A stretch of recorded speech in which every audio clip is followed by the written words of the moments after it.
Assalamualaikum warahmatullahi wabarakatuh. Jumpa lagi dengan saya Yunus Mirza, fisioterapis. Di video kali ini saya akan membagikan tips cara mengobati nyeri lutut tidak bisa ditekuk. Ya, jadi ini adalah request atau komen-komen yang paling banyak dari pemirsa Yunus Mirza Official. Beberapa orang atau bahkan lah banyak puluhan kemarin saya lihat di komen, tapi belum saya sempat balas.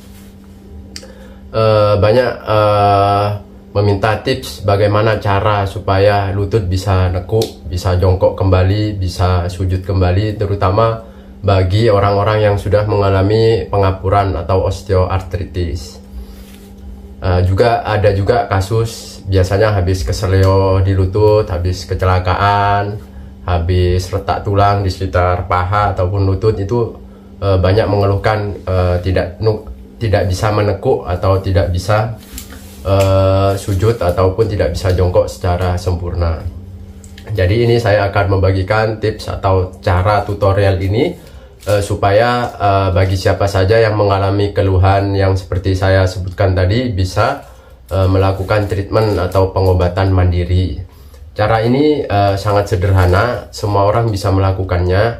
Yang penting intinya telaten. Apalagi kalau keluhannya itu sudah 2 bulan atau lebih, misal 2 atau 3 bulan atau ke atasnya, bisa sampai setahun 2 tahun belum bisa menekuk, itu sangat-sangat, istilahnya ini sangat rumit atau sangat sulit. Tapi insya Allah jika telaten dengan bertahap, insya Allah kondisi tersebut bisa istilahnya bisa lebih baik lah.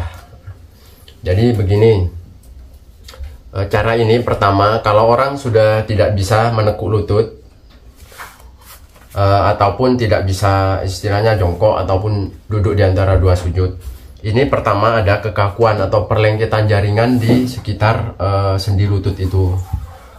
Jadi perlengketan jaringan ini kalau semakin lama dibiarin, kondisinya akan semakin mengeras. Jadi tendon, serabut, jaringan lunak yang membentuk sendi lutut ini, yang berfungsi untuk memberikan fleksibilitas atau kelenturan pada sendi lutut ini, sehingga lutut bisa bergerak dengan leluasa, ini sudah mengalami kerusakan dan kekakuan.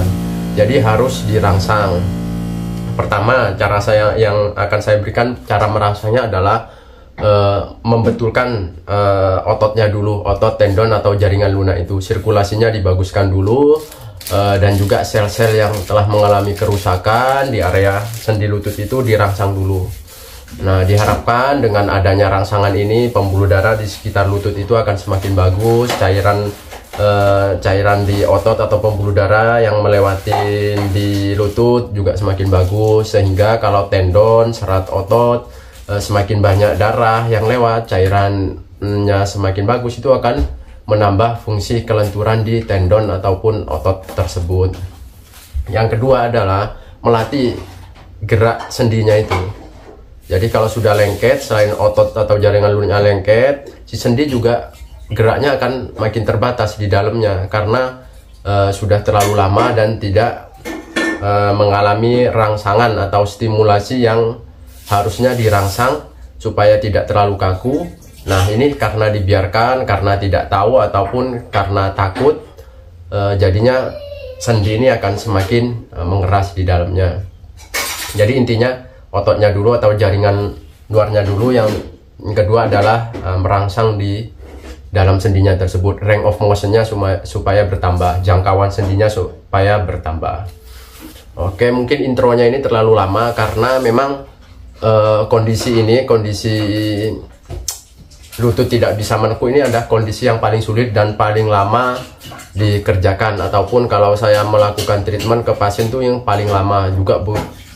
Selain pasiennya sendiri yang butuh ketelatenan, terapisnya juga harus telaten, benar-benar telaten jika pasien sudah mengalami kekakuan pada sendi lutut tersebut.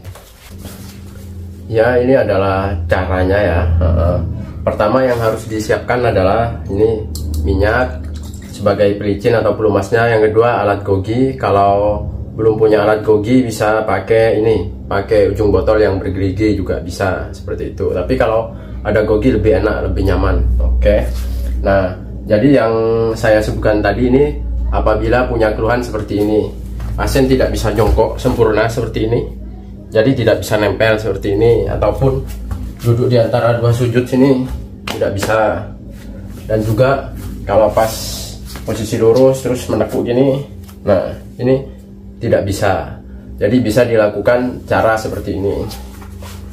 Langsung saja, pertama adalah caranya adalah seperti cara pertama yang saya sebutkan tadi. Sekitar sendi lutut, otot-ototnya sama jaringan lunak, tendon-tendonnya kita harus dirangsang dulu, dibetulkan atau dibenerin dulu istilahnya, supaya sirkulasinya bagus, kekakuan pada otot tendonnya juga berkurang. Jadi kalau kondisi, ada juga kondisi seperti ini, bisa jongkok sempurna tapi ada rasa sakit di sekitar tempurung lutut, itu masih lumayan, istilahnya masih level ringan lah, istilahnya kalau mau di terapi itu masih lumayan enak. Tapi kalau yang saya sebutkan tadi, tidak bisa jongkok, misal cuma segini, ini udah parah ini. Terus kalau duduk di antara dua sujud cuma segini, tidak bisa full, ini udah parah. Jadi harus benar-benar telaten, tidak bisa sekali dua kali treatmentnya, sampai berkali-kali, bahkan sampai berbulan-bulan. Oke, juga tidak bisa seperti ini, cuma nekuk lutut cuma segini. Ini kondisi yang parah ya. Jadi perlu diingat dan perlu disadari kalau orang yang sudah mengalami pengapuran atau pernah kecelakaan atau keseleo tidak bisa melakukan gerakan tersebut, tandanya itu parah, harus benar-benar telaten, harus benar-benar sabar. Karena kalau sudah misal pengapuran, kalau sudah kondisi kayak gitu, mau disuntik, mau minum obat, mau minum nutrisi apa atau apa, tidak bisa, harus dirangsang seperti ini, dirangsang, diterapi pelan-pelan, ditelateni seperti itu ya. Langsung saja, ini caranya. Setelah kita balurin dengan minyak, kita gosok area ini, pokoknya sekitar tempurung, mulai dari samping. Gosoknya pakai ujung yang belakang ini ya, gosok gini. Nah, pelan-pelan saja. Pertama dari samping ini. Oke. Nah, nanti yang gerenjel-gerenjelan akan terasa. Terus dikerjakan, digosok sampai benar-benar lembut. Terus ini di atas tempurung. Apalagi kalau udah pengapuran, bentukannya ini bulat ini udah, kalau diginin ini udah nggak ada cekungan kayak gini, udah bulat seperti ini, bulat kayak bengkak lah, tapi bukan bengkak radang, bulat tebel kayak banyak lemaknya sekitar lutut itu. Kondisi yang nggak baik itu, nggak bagus. Nah, lalu sekitar sininya ini saya cepetin aja caranya, tapi kalau di rumah bisa berlama-lama diginiin, digosok pelan-pelan. Nah, terus gosoknya nggak usah terlalu, tekanannya nggak usah terlalu istilahnya keras, pelan-pelan aja, biar nanti efek jarumnya tidak terlalu terasa, ataupun ya tidak terlalu nemen lah. Jadi oh ya, yang pakai alat gogi ini, yang sebelum-sebelumnya pernah pakai alat ini, setelah dipakai kok terasa sakit, nah itu sakit jarum, nggak apa-apa, cuma tinggal kompres dengan es saja.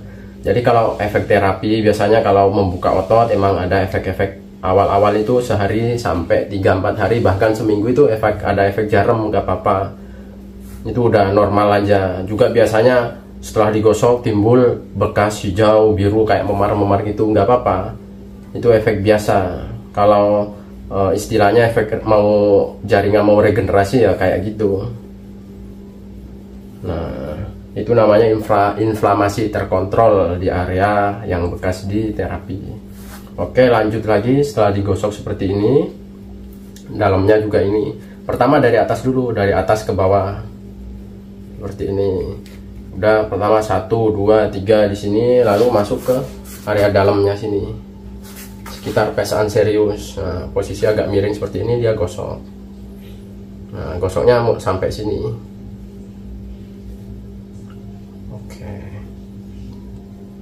Jadi kalau melakukan treatment seperti ini, satu sesi ya paling enggak 30 menit lah, paling cepat 30 menit. Kalau udah bisa sampai 1 jam, 1,5 jam ya setiap sesi ya bagus sekali. Seperti itu. Kok lama sekali? Ya lama. Namanya merangsang menstimulasi jaringan yang sudah parah, ya lama.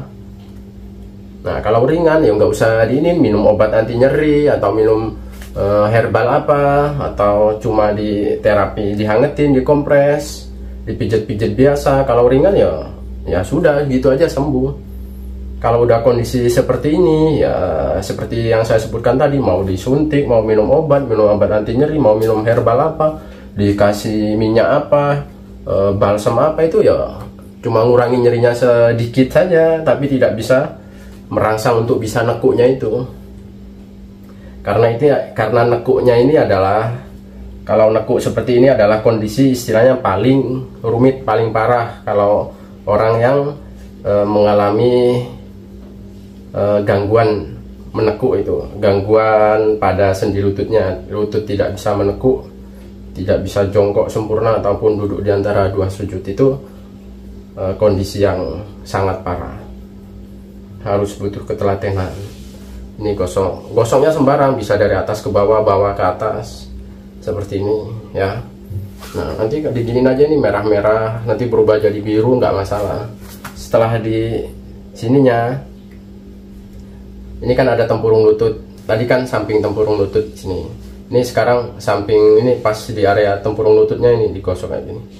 Gosoknya kayak gini, kayak bulan sabit ini, kayak melengkung gini ya. Nah ini pokoknya langsung pas di sekitar tempurungnya digosok seperti ini.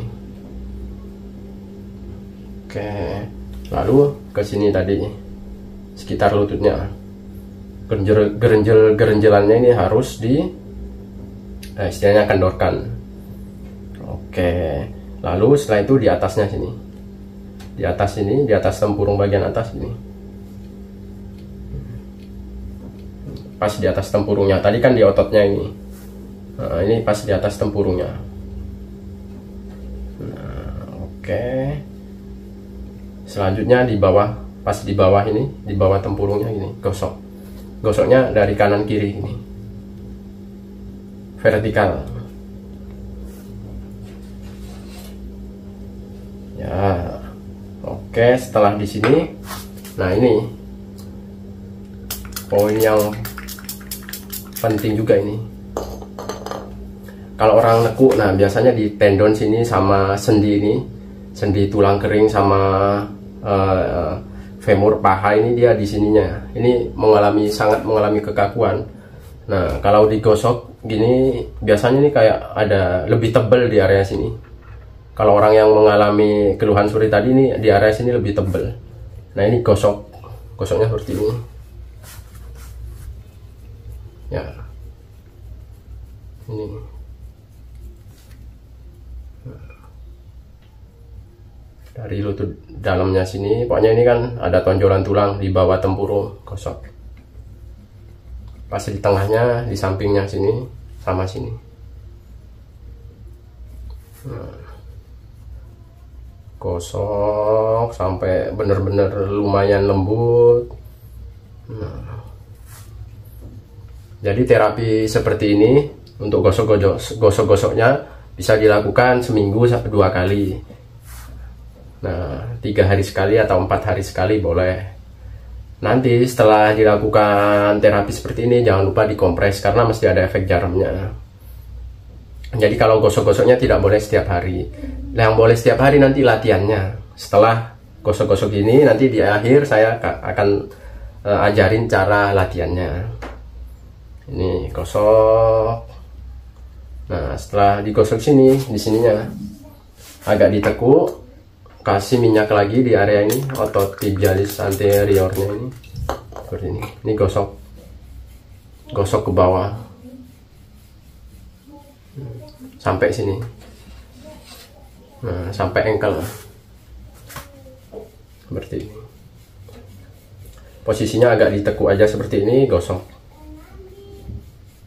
Nah tarik ke atas bawah seperti ini. Oke, selanjutnya di area sini, bagian dalamnya,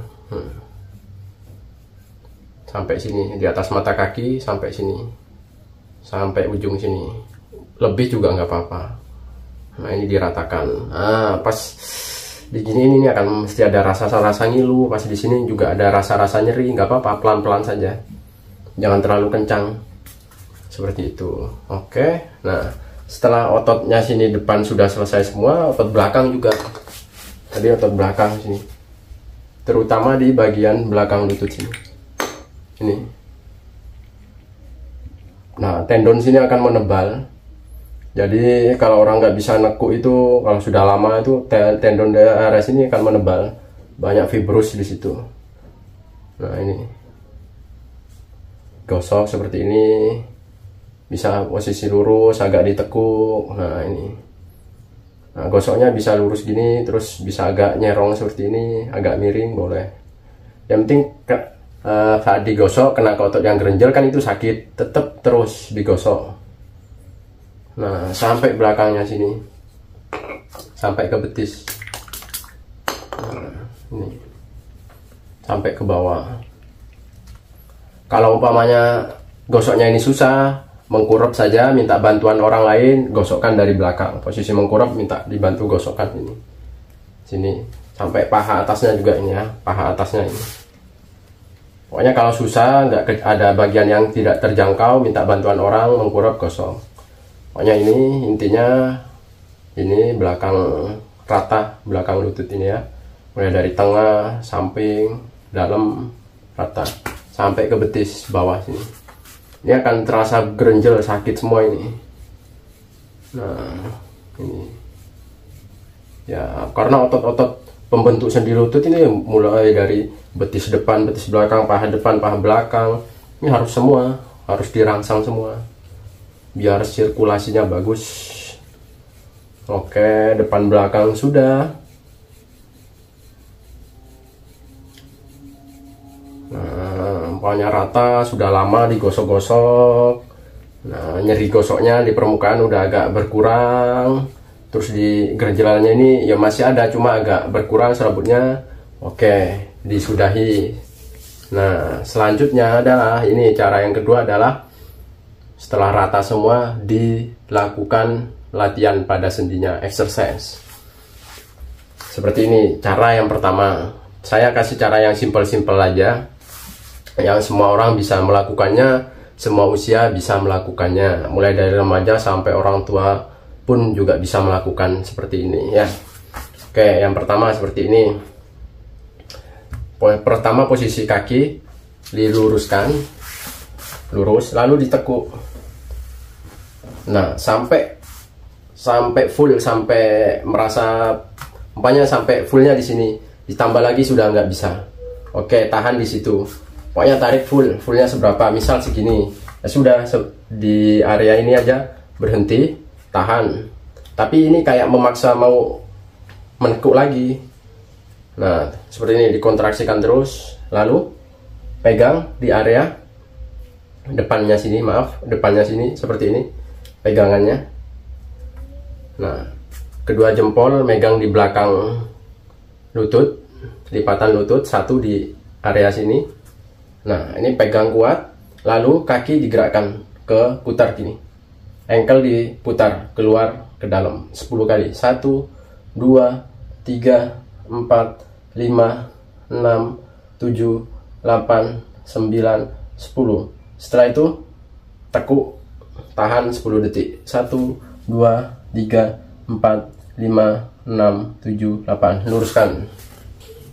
Lalu ulangi lagi, tekuk maksimal, misal segini tekuknya. Tahan di sini, kunci di sini sendinya, terus digerakkan gini. Nah, ankle sampai 10 kali.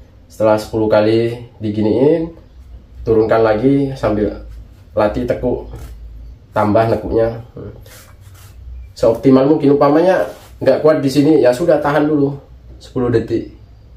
Setelah itu luruskan. Ya, diulangi sampai 3 sampai 4 set boleh. Lalu cara yang kedua seperti ini. kita posisinya seperti ini, kayak mau sholat pas posisi sujud, mau duduk di antara dua sujud seperti ini.